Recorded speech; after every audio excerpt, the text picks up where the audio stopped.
Ô Juninho Paulista, você já conseguiu decorar e cantar esse hino do Galo lá de Itu? Boa tarde. Boa tarde. Consegui. Mas mais ou menos também, não sou muito bom cantor, não. Não, então eu vou começar de novo e você vai dando uma cantadinha aí, porque você tá 10 anos como cartola e jogou uns 3, 4 anos aí, tem que saber já, pô, senão o Nersão puxa a tua perna de noite.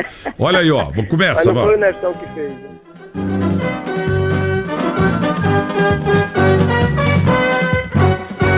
Galo rubro-negro altaneiro. Canta, Juninho. Forte e valente, és um gigante guerreiro. Do ano você é demais. Você viu que eu faço a lição de casa, né?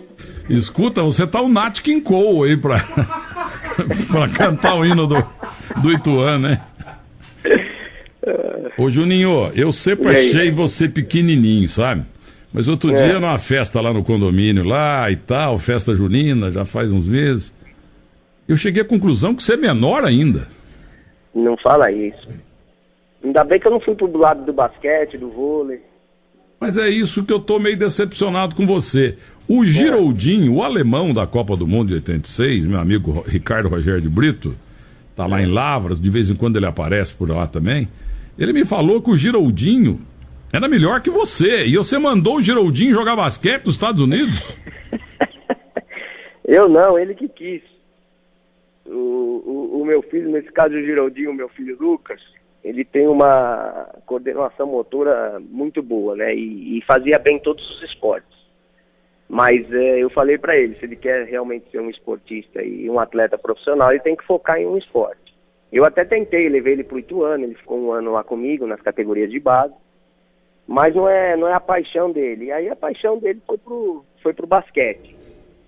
A gente sabe que tem o problema da altura, mas ele está evoluindo. E a gente apoia, vamos ver se ele tem jeito, mas a gente sabe dos poréns aí da estatura.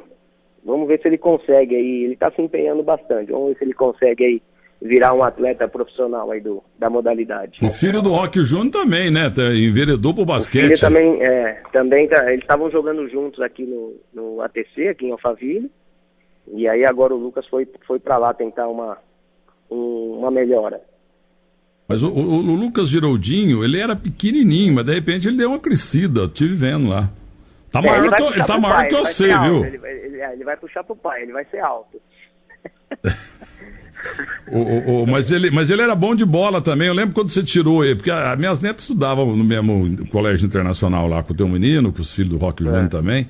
Aliás, lá tudo é Roque, né? Pedro Roque, Antônio Roque, Roberto Roque, é tudo Roque.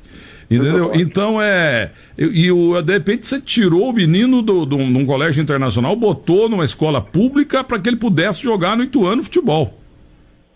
É isso aí, acho que a gente tem que apoiar, tem que dar o apoio. Ele começou no futebol de salão, né? Aos 6 anos ele já estava jogando futebol de salão aqui no Barueri. E aí ficou jogando, participou a equipe do Barueri era uma equipe bem competitiva, participou de finais lá na Federação Paulista, jogou finais aí contra o Corinthians, enfim. E aí aos 13, aos 12, 13 anos eu levei ele lá pro campo, né? Pra ficar treinando lá com o Ituano. E aí ele tava indo bem, tem jeito, né? Claro que precisava ser lapidado, mas tinha jeito. Aí chegou no momento que ele não quis mais. E aí também não adianta, né? Não é o nosso sonho, tem que ser o sonho dele. Agora, ô Juninho, só uma curiosidade. Eu já jantei com teu pai uma vez, naquela pizzaria de vocês, com você tantas vezes. Por que você, paulistano, foi jogar em Itu, lá com o professor Teixeira, que tá no céu maravilhoso, com o Rosano Francisquinelli, com o Nersão, que eu nunca vou esquecer na minha vida, e com o Francisco Florento? Por que você escolheu Itu?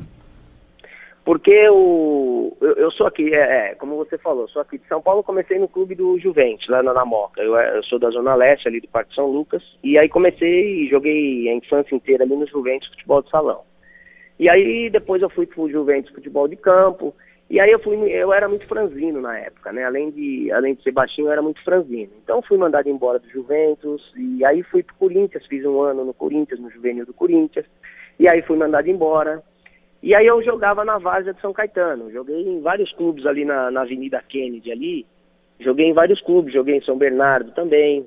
E um desses times foi fazer um amistoso, uma preliminar lá contra o Ituano. Se eu não me engano, o jogo de fundo era o Ituano e Ponte Preta. E aí a gente foi fazer uma preliminar contra os juniores do Ituano. E aí o treinador na época era o Zé Rubens, e o Zé Rubens escolheu 3 jogadores, né? E um deles fui eu. E aí escolhemos lá para ir fazer teste. Aí voltamos, ficamos uma semana lá, e aí os 3 jogadores passaram. Então foi assim que eu comecei aí minha carreira no Ituano. O Corinthians mandou embora, a Juventus mandou embora e depois você virou só campeão do mundo. Sabia que eu vejo você no Modric? Modric tem muito de você. O Modric, né? O Fábio Melo, que é um amigo nosso, também falou isso. Ele estava na Copa do Mundo e ele falou que parecia com as minhas características. Até o cabelinho. Eu acho que eu era um pouco mais à frente do Modric. O Modric joga um pouco mais atrás. Mas até o cabelinho, tipo passarinho que vocês dois têm, viu? Agora, conta uma coisa pra mim, ninguém tá escutando mesmo. O Rosan Francischinelli, que é um gozador e adora você, ele me contou que quando você chegou lá, assustadinho, lá em Itu, que ele te levou no estúdio pra gravar um merchan, lá um comercial de uma autoelétrica, uma elétrica de televisão.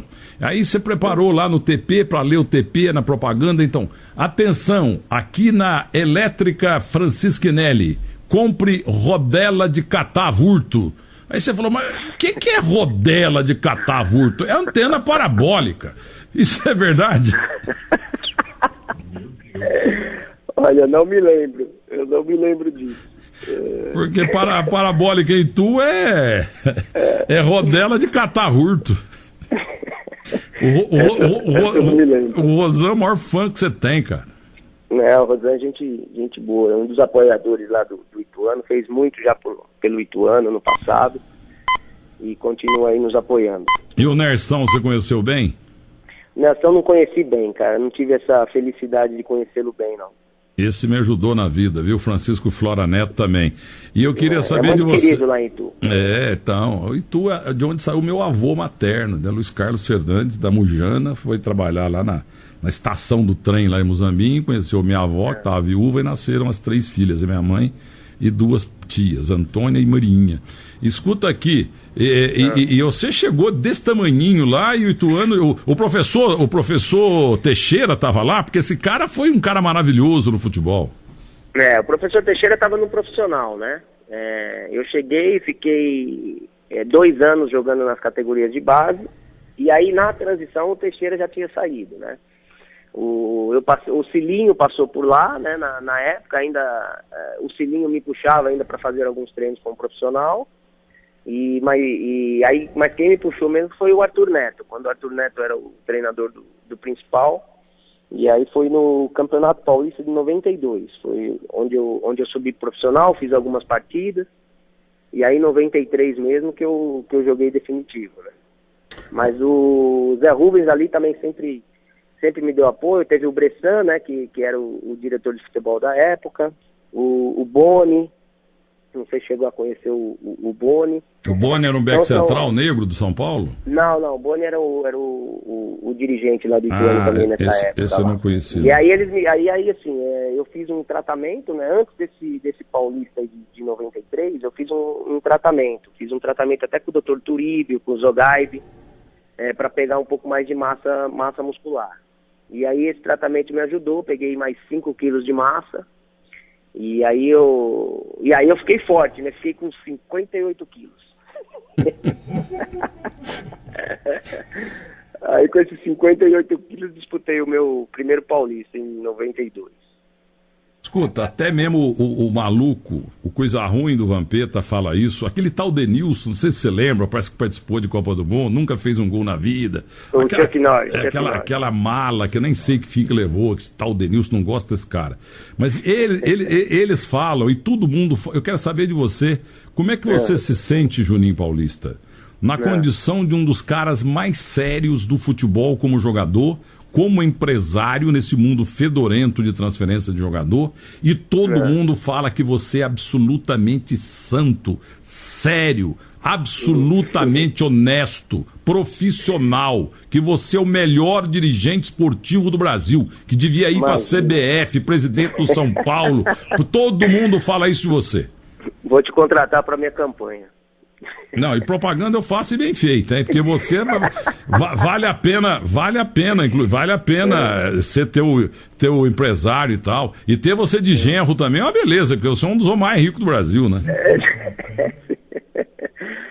Milton, assim, eu tinha em mente, né, quando eu estava terminando minha carreira, de administrar. Não queria ser dirigente de clube grande, treinador, enfim, comentarista. Eu queria ter um clube para poder administrar e tentar passar tudo aquilo que eu aprendi durante a carreira, né?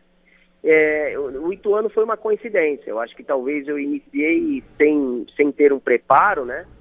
Eu iniciei porque era o Ituano. Talvez um outro clube eu recusasse e ia me preparar um pouco mais.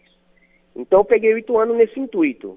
Então, assim, todo mundo fala, futebol, você tem que participar de esquema, você tem que fazer, você tem que vender. E não é nada disso. Você tem que fazer as coisas corretas, honestas. Você tem que trabalhar, você tem que dar condições de trabalho. E essa filosofia. E não tem trabalho no futebol a curto prazo que dê certo. Acho que a nossa cultura prejudica muito o futebol brasileiro. Os treinadores, só tem um clube que pode ser campeão. Então, a torcida, a imprensa, ela é muito exigente, principalmente com equipes grandes. Então tem que reconhecer os bons trabalhos. E às vezes os treinadores não têm essa constância dentro dos clubes por causa disso. Porque perde 3 jogos, já começa a pressão de dirigente, já começa a pressão de torcedores. E lá no Ituano a gente tem essa tranquilidade para trabalhar. Eu acho que a turma, desde o começo eu falei que eu iria fazer um trabalho a médio e longo prazo, e a turma abraçou, a turma entendeu, e me apoia desde então. Então, mesmo nos momentos ruins, ele sabe que a nossa filosofia é essa, que a gente vai seguir nesse caminho que acha certo. Então é por isso que a gente vem colhendo isso ao longo do período. E dá sim para ser honesto, dá sim para fazer as coisas direitas. Futebol tem que ser dessa maneira, né? A gente tem que tirar esse vício e o amadorismo que ainda existe no futebol. Eu acho, chute, né? Mas eu acho que você vai terminar como presidente do São Paulo. E a assessoria passou aqui, Juninho Paulista disputou 3 paulistas pelo Ituano, 9-2, 9-3, encerrou em 2010. Fez 75 jogos e marcou 12 gols nesses 3 paulistas. E você está completando 10 anos agora em junho na gestão do Ituano. Foram 7 técnicos no Paulista Série A1. Há 3 paulistas, o elenco do Ituano é formado por 1/3 de atletas da base. Você trouxe também muita experiência da Europa, né, meu? Trouxe, principalmente da Inglaterra, né? A organização, a Premier League, na época que eu fui, que é em 95, que eu cheguei na Premier, ela já era um dos melhores campeonatos do mundo. Hoje isso é concretizado, mas é porque não aparecia muito no Brasil, mas eu já sabia da organização e da potência do futebol inglês, da Premier League, né? Então eu aprendi muito lá com os dirigentes, organização, a maneira com que eles conduziam. Hoje o dono lá os clubes têm dono, né? Hoje continua sendo o mesmo dono do Middlesbrough na minha época que eu jogava. Então a gente vai aprendendo, vai vendo como é que são os processos, né? E eu acho que eu trouxe muito disso, né, pro Ituano. Só uma coisinha, o que tu e a cidade ganha com hotel, com a movimentação do futebol, ganha no hotel, ganha no shopping, ganha nos restaurantes, etc. Mas o que o Ituano Clube recebe de você ou paga você para ser o gestor do clube? Como é que funciona aí o casamento financeiro de vocês, cidade e você? Eu tenho a minha empresa, né? Eu tenho um sócio na minha empresa. E a minha empresa, nós fizemos um contrato de gestão do futebol do Ituano. O Ituano não tem o clube social, né? Ele hoje só tem o futebol, agora está começando com outras modalidades. Mas na época era só o futebol. Então, praticamente é um arrendamento, né, que a gente faz da administração do clube. A gente começou com um contrato até 2019, hoje esse contrato foi prorrogado até 2030. Então, essa é a relação que a gente tem com o Ituano. E aí os investimentos são todos por parte da empresa, né? A gente, então tem algumas coisas, Milton, que as pessoas não pensam e querem ter os resultados. Quando eu cheguei no Ituano, o Ituano, em termos de estrutura, era igual ou até um pouco pior da época em que eu jogava. A gente está falando, e eu cheguei em 2009, a gente está falando de 20 anos atrás. E o Ituano não tinha evoluído em nada, não tinha centro de treinamento, não tinha condições de trabalho, não tinha uniforme, não tinha bola para treinar. Então, assim, às vezes é só pensar no time, tem que pensar um pouco na estrutura, tem que pensar um pouco no material humano, nas pessoas que vão estar no clube durante um período grande para fazer um bom trabalho. E eu fui pensando tudo nisso. E, assim, além do investimento no dia a dia, com folha de salário, jogadores, enfim, funcionários, a gente foi pensando e nós fomos investindo em estrutura. E hoje o Ituano é um clube, por exemplo, se o Ituano hoje estivesse na Série B, eu não precisaria mexer um pauzinho. A gente já tem uma estrutura considerável de uma equipe de Série B. Então tudo isso foi acontecendo, os investimentos eu fui fazendo, né? Inicialmente eu fiquei 1 ano e meio sozinho, depois vieram alguns sócios e me ajudando nesse processo. Em relação à cidade, ela tinha uma desconfiança muito grande. O Ituano ficou de 2000 a 2006, né? Comandado por uma outra empresa, e aí não teve uma conexão muito grande com o público de tudo. E a gente sofre isso até hoje, perdeu essa conexão. Então, para resgatar isso não é fácil. Mas hoje as pessoas confiam no meu trabalho, as pessoas me apoiam, não de uma maneira direta financeira, mas apoiam. A gente tem parcerias com vários setores ali da cidade e região. Então essa é a nossa conexão. A gente tem o estádio, o centro de treinamento foi feito lá com a ajuda também da prefeitura, de verbas de lei de incentivo, verbas federais, também na reforma do estádio, na criação do centro de treinamento. Então todo esse processo foi feito, nós tivemos essa preocupação. E aí o Ituano hoje ele é consistente, né? É consistente porque foi criado tudo isso, porque senão um ano você faz um bom campeonato, porque você contrata certos jogadores e aí da liga, aí no outro ano não dá, porque você não tem o mínimo de estrutura para oferecer, aí o time não vai da liga, você não vai bem. Então foram acontecendo esse processo. O Ituano agora, depois do título de 2014, ele vem sendo consistente, né? Então todos os anos que a gente está entrando aí no Campeonato Paulista, a gente está brigando por classificação. O ano passado não classificamos por causa de um gol, o ano retrasado por causa de um ponto. E aí esse ano, felizmente, a gente conquistou a classificação. Então, assim, tem uma consistência. E eu acredito que daqui para frente deverá ser assim. Bela explanação. Você virou realmente um grande dirigente. E a cidade gosta de você pelos resultados e porque está escrito na tua testa, rapaz. Eu jogo no time da Seriedade Futebol Clube. Entendeu? Agora, você pega e vem hoje querer destruir o São Paulo, que também te levantou na vida. Coitado do São Paulo, perde hoje, ô Juninho. Eu tenho um carinho muito grande pelo São Paulo, por tudo que representou na minha carreira, principalmente no início. Mas hoje eu costumo dizer, eu vou torcer pro São Paulo só depois desses 2 jogos. Nesses 2 jogos eu sou ituano. Escuta aqui, só encerrando. É uma pergunta chata, mas quando você levou aquele cafajeste daquele Beck da Inglaterra lá, que quase te aleijou, porque você podia ter encerrado... Da Espanha. Ah, foi da Espanha. Aquele cavalo que quase acabou com a tua carreira, me diga uma coisa, você sabe que fim que levou ele? Você foi campeão do mundo, e ele? A princípio, cara, ele depois da lesão ele teve uma ascensão na carreira dele, saiu do Celta, foi pro Real Madrid, participou de seleção espanhola, né? Era carniceiro, mas dava conta do recado ali na lateral direita. Como é que chamava mesmo? Se tornou Michel Salgado. Ah, tá. Até ficou amigo do Roberto Carlos também, por ter jogado junto. Se eu não me engano, hoje ele é padrinho de uma das filhas do Roberto, enfim... mas ficou a mágoa. Eu acho que a atitude dele naquele momento foi muito ruim, né? Então ficou a mágoa. Mas hoje ele continua vivendo lá na Espanha. Não sei se está envolvido ou não lá na dirigência do Real Madrid. E para terminar, né? Lembrando que quando eu tive o prazer de estar no estúdio fazendo o programa, e você estava no aeroporto embarcando, né, para primeira saída sua do Brasil, para Inglaterra.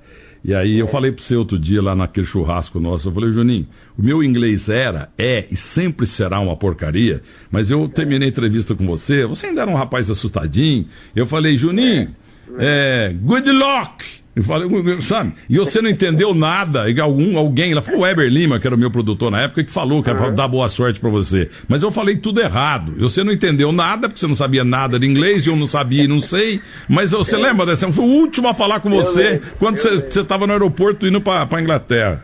Não sabia nada, meu. Saí totalmente cru aqui do inglês. Quando eu cheguei lá, tive que ter um curso intensivo aí de 3 meses. A gente foi pegando a linguagem do futebol mais rápido no dia a dia. Mas eu não sabia de nada, não tinha noção do inglês. E a gente vê hoje como é importante para esses jogadores que saem ter um pouco de conhecimento para ter uma adaptação mais rápida, né? Cito. Olha aqui, ó, só para terminar então, que agora você vai colher uma pérola aí, que você tem um jogador para a próxima Copa até. Gabriel Martinelli, 17 anos, que você tem proposta de 50 milhões de euros. Esse jogador é teu, metade do Ituano, metade é tua, como é que funciona isso? O jogador está registrado no Ituano, ele tem 100% aí do Ituano, mas nós temos parcerias, né, com esse jogador, né?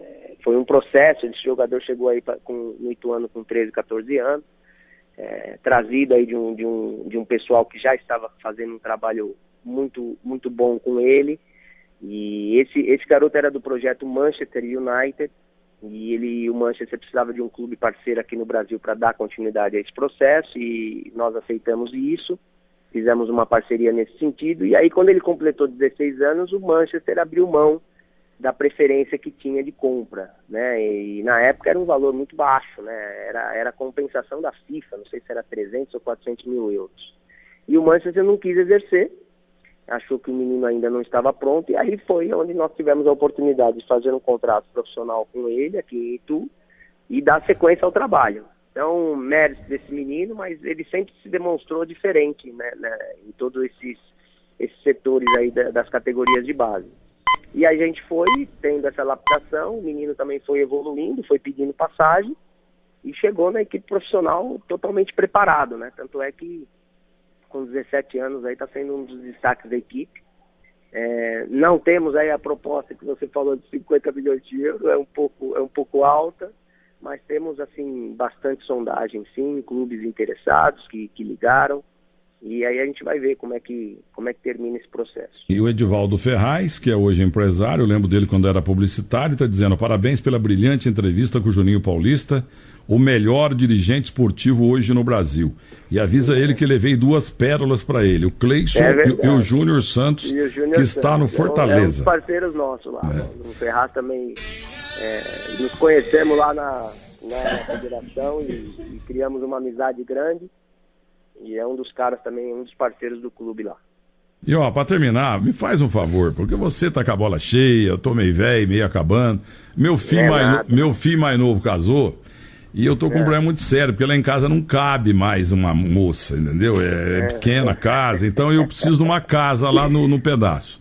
E eu soube que o senhor tá comprando a casa do dono da Rede TV, então você pega e me vende aquela tua lá. Não. Você me vende aquela tua lá, porque eu vou botar o meu filho mais novo lá, porque aí ele fica perto do meio, do Fábio, que é teu amigo também, mas vende pra mim por 1,5 milhão, 2 só, porque aquela casa tua é uma beleza. Até eu tava passando outro dia lá, tua mulher chegou num carro que vale 30 milhões de dólares, entendeu? Eu falei, pô, você não vai vender essa casa? Dá uma colher de chá pra mim, pô. Aliás, eu não sei quem que é mais bonito lá, a casa ou a tua mulher, viu? Ó o olho, hein? Não, isso aí não tem perigo, porque como diz uma amiga minha que foi paniquete, Milton Neves, 60 e 70 quem pega é só radar. Ô Juninho, mas vende a casa pra mim lá, porque a do Pato já tá no papo. A do Pato tá no papo. Vem que a gente negocia. Peraí que tá a última pergunta aqui do Tesonil, do meu novo assessor aqui. Adotei esse também. Tava aí na rua, cachorro abandonado, peguei, levei, dei Magnus pra ele. Guilherme Heredia de Pinto Júnior, vai. Aí o último, o jogo dele vai começar já, pô. Tudo bem, Juninho? Boa tarde. Tudo bem, boa tarde. Juninho, tem o número de sondagens pelo Martinelli? E outra pergunta é se existe alguma chance, diante de todas as possibilidades, principalmente o Arsenal da Inglaterra, pelo noticiário, né, aparece como mais forte, se existe alguma possibilidade do Martinelli continuar no futebol brasileiro? Olha, a competição ela é desleal, né? O meu sentimento é que o jogador ele se destaca em clubes menores, passa pelos clubes grandes e aí sim faz o processo natural que é ir para a Europa. Só que assim tá tão desleal os valores e do jeito que os clubes lá de fora estão fazendo os approaches aqui no Brasil que fica difícil. Agora, ter possibilidade, sim, tem possibilidade. Eu acho difícil, mas a possibilidade existe. Olha aqui, o Carlos Alberto Júlio, outro vizinho nosso lá. Pô, compra a minha, pô, tô precisando vender. O Juninho tá bilionário. Agora, coisa que você nunca fez, igual o Denilson, sabe o quê? É gol, ouça bem. A bola vai sobrar, furou Mansur, dominou Juninho, se manda, vai embora, Edmundo tá livre, foi lançado, invadiu, domina errado, a bola passa por ele, vai pra cima dele, Maldonado, Edmundo tentou a finta, levou pra linha de fundo, fintou, recuou pra Juninho, entrou, bateu, e é gol!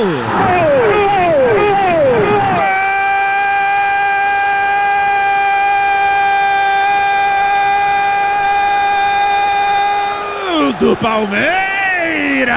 Quando surge o Alviverde imponente, no gramado em que a luta o aguarda. Juninho Paulista, camisa 10.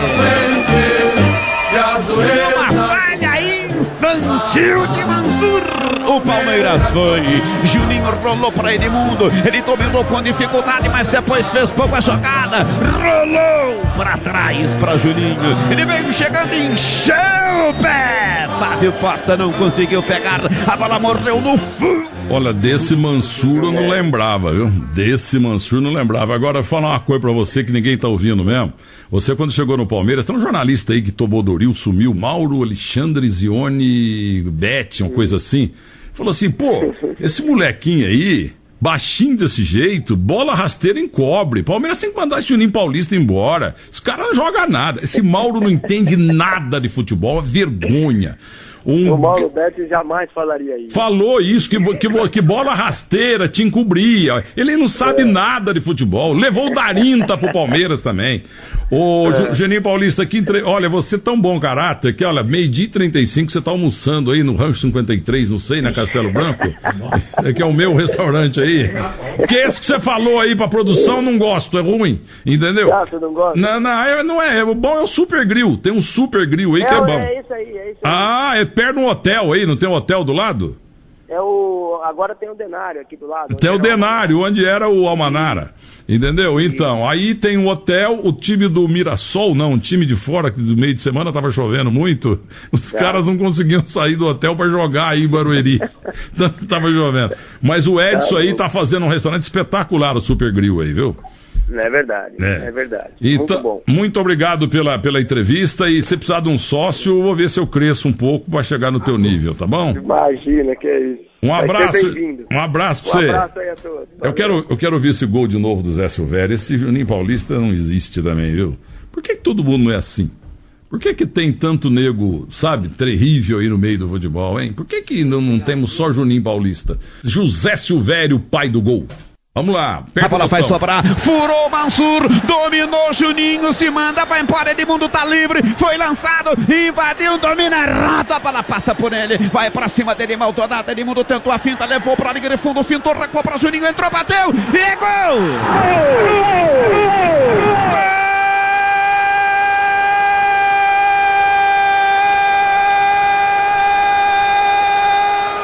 Do Palmeiras! Quando surge o Alviverde imponente, no gramado em que a luta o aguarda. Juninho Paulista, camisa 10. Uma falha infantil de Mansur. O Palmeiras foi. Juninho rolou para Edmundo. Ele dominou com dificuldade, mas depois fez pouca jogada. Rolou para trás para Juninho. Ele veio chegando e encheu o pé. Fábio Costa não conseguiu pegar. A bola morreu no fundo do gol do Santos. Na marca de 23 minutos, etapa primeira do jogo, Juninho, Paulista, camisa 10, empata na Vila. Santos 1, Palmeiras 1, Esteban Ticoni. O Juninho Paulista começou a jogada e tocou pro Edmundo, que não é o mesmo de 10 anos atrás.